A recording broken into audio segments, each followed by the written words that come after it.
Hello, my name is Dalton Valette and I'm a Senior Project Manager here at Canna Advisors.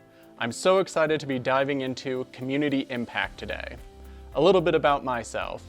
I have a Master's of Studies in Law degree from the University of Colorado School of Law, and I have a background that jumps on subjects such as healthcare, data privacy, higher education, and advertising. Since joining Canna Advisors, I've helped clients in over a dozen states on financial modeling, business planning, and license pursuits.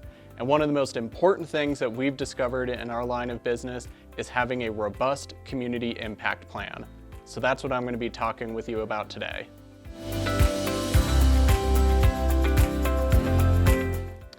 So what is community impact?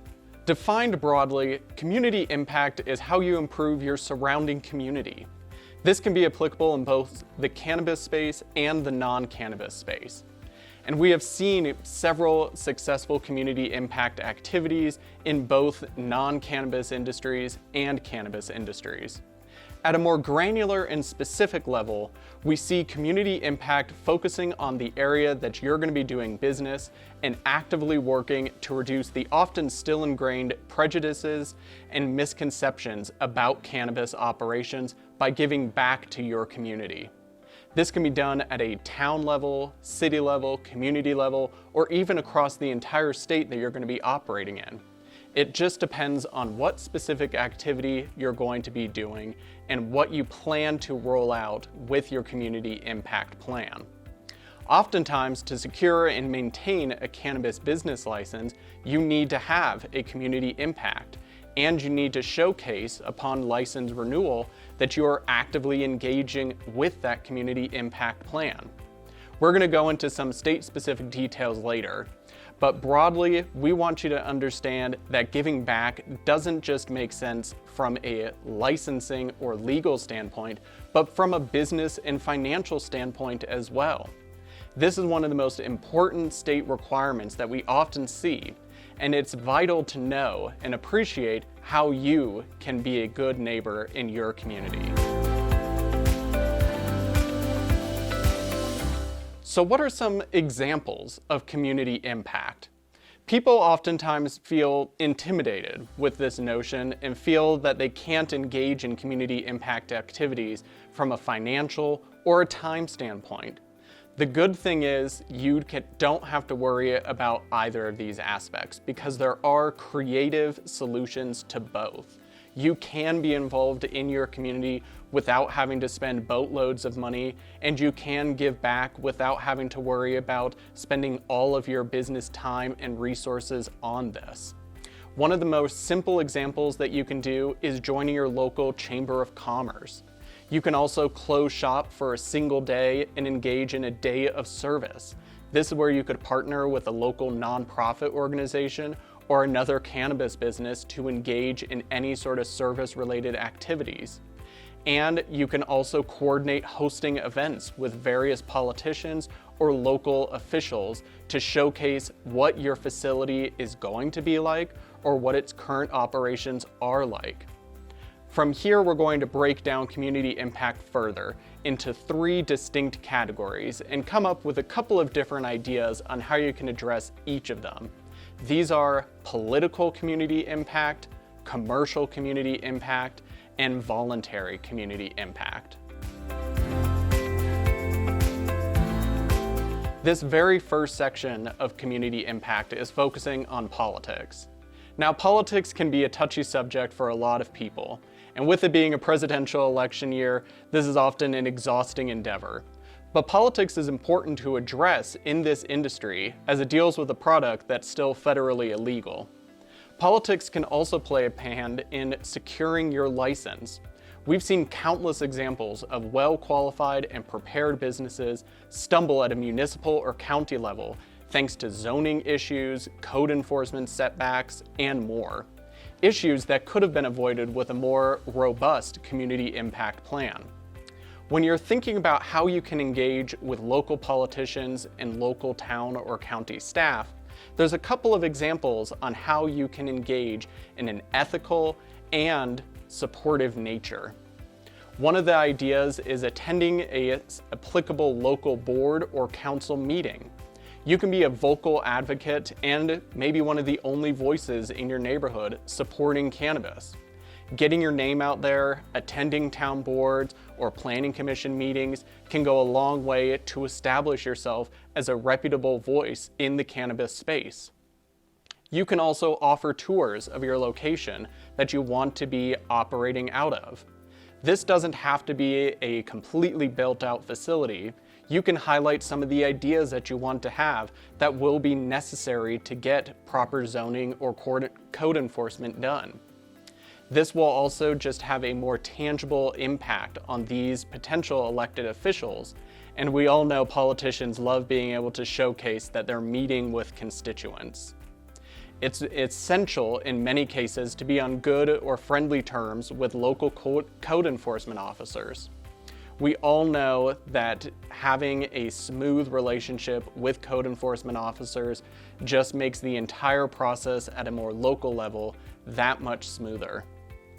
One of the most important things as well is making sure to do your research on where you're going to be operating. A lot of municipalities choose to opt out of allowing cannabis businesses in their area.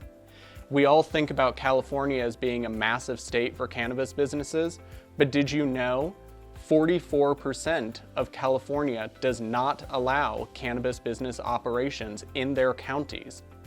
This is why it's important to do your research and potentially see, why is this county, this town, this municipality having these restrictive laws in place? Maybe you can change their minds. I personally live in a town that recently changed its own cannabis regulations. You very well could be the change that you want to see in your backyard. But this is all a part of being politically engaged. So while this might be difficult for some people, and understandably so, it's vital to stay on top of who your local government officials are, what are their stances on cannabis, and if they don't have any stances, be a proactive advocate. These individuals can also help if you're going to a licensing board and could potentially write letters of support for your business, showcasing how you're going to be an upstanding business in that area.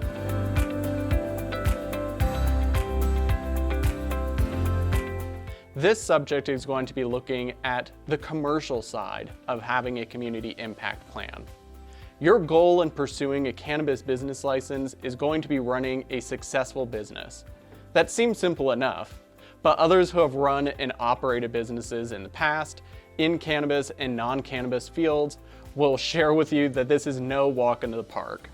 There are people who want to align themselves with you and bolster your own dispensaries, cultivators, and processors' success.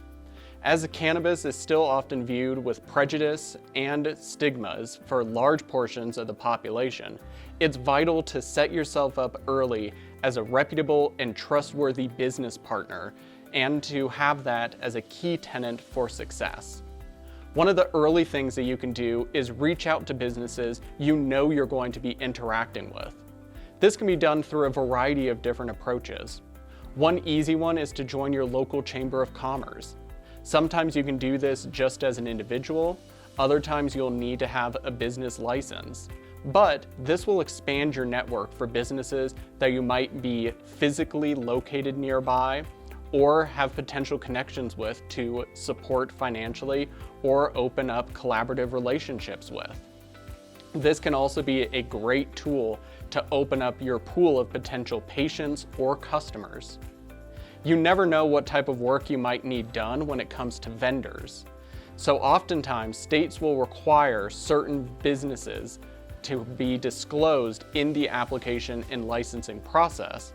So you're going to need to showcase that you have, let's say, an attorney or an accountant.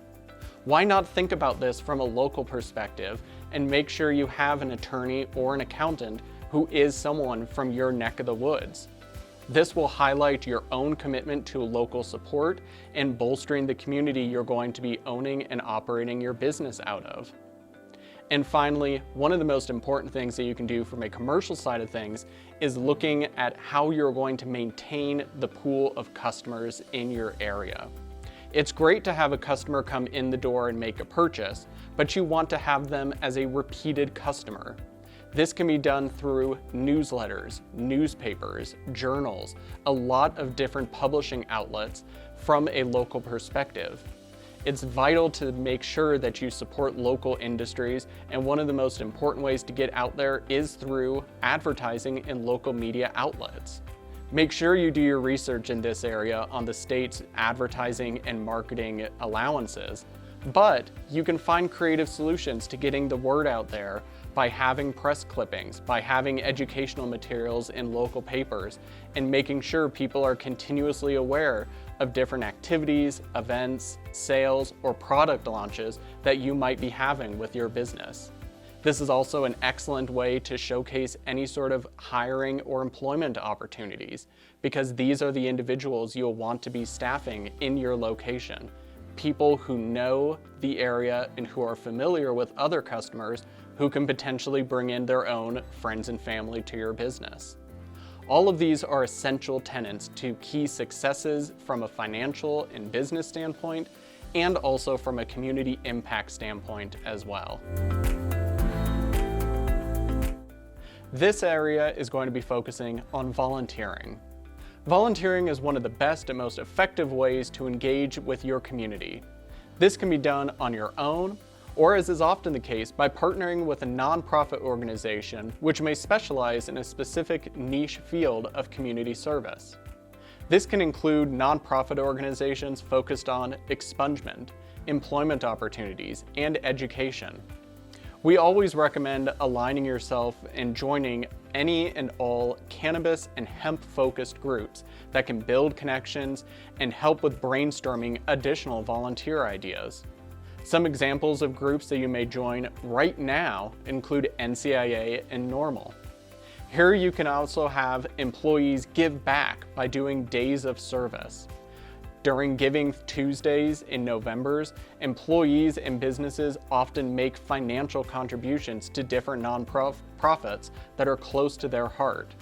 You can also have employees work side by side with nonprofits for expungement programs or for raising awareness about injustices often seen in the cannabis industry. On the donation side, be mindful about who you can donate to.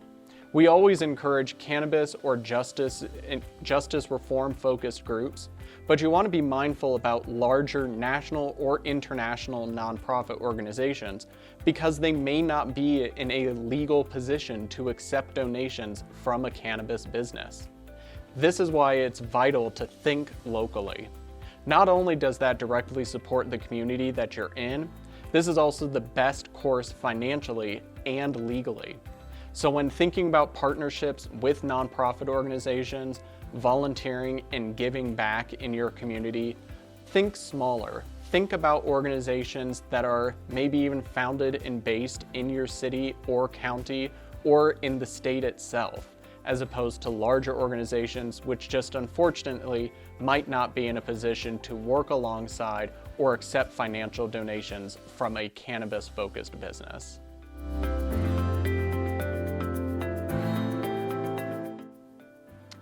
People oftentimes conflate community impact with social equity, but there are some key differences here, and that's what we're going to be talking about: the similarities and differences with community impact and being a social equity applicant or license holder. Each state has their own definition of social equity. Some individuals or businesses may have the criteria necessary to be labeled as a social equity applicant in one state, but not meet the criteria in another. For example, New York allows women and minority-run businesses, along with distressed farmers, service-disabled veterans, and individuals with past cannabis convictions and some of their family members to qualify as a social equity applicant. Maryland, on the other hand, pays specific attention to individuals who have lived in areas that were disproportionately impacted by cannabis enforcement and prohibition, while others still focus on veterans. Minnesota is a unique case where social equity applicants can be individuals who have served in the military or the Marine Corps and have been dishonorably discharged due to a cannabis-related offense. Oftentimes, social equity applicants have a priority in the licensing and application rounds and can see discounts when it comes to application and licensing fees. Still, we often see individuals have requirements for social equity and community impact. It's important to assess the differences on a state-by-state basis and see where the overlaps are and where the differences are. However, if you qualify as a social equity applicant or not, we still recommend and advise that you pursue a robust community impact plan. And more often than not, a robust community impact plan involves social equity applicants or addressing issues and concerns that relate specifically to social equity applicants. This can include making sure you have a diverse employee base. This can also ensure that you have an employee base with a specific number of employees with past cannabis convictions, and making sure that you as a cannabis-focused business right the wrongs of the past with cannabis prohibition. There's a lot of overlap, but there are some key differences here. So be sure to do ample research when it comes to your specific state that you want to be operating in, and seeing if you qualify as a social equity applicant and what are the requirements for a community impact plan.